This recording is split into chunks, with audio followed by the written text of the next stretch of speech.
ওই যে একটা ভিডিও দিলাম, যে বললাম আমরা বিদেশিরা যারা এখানে আছি তারা বাঙালিদের জন্য, বাংলার জন্য যে কষ্টটা করে, সেই কষ্টটা বাঙালিরা বাংলাদেশে বসে করে না।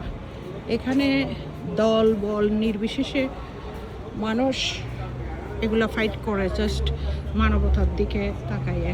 আজকে দেখলাম এই সে আলতাপ আলী পার্ক, এই আলতাপ আলী সে একজন বাঙালি, সে এখানে প্রাণ দিয়েছে আমাদের বাঙালিদের জন্য।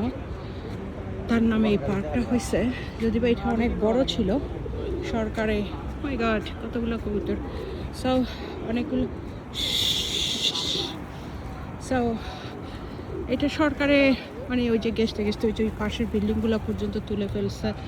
সো এটা আর ইয়া হয়নি, বাট তারপরেও যেটুকু আছে আমাদের অতটুকু তো আছেই।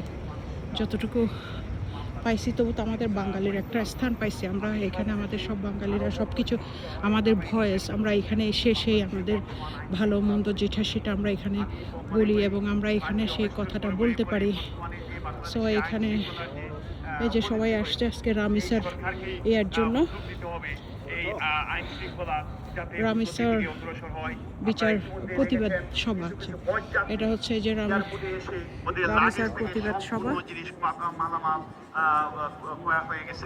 চুরি হয়ে গেছে। আমি বাংলাদেশের এই ইতিহাসে এই হজ যাত্রীদের মালামাল লাগেজ কেটে চুরি হয়ে যাওয়ার ঘটনা কখনো দেখিনি, কিন্তু সরকারের দায়িত্ব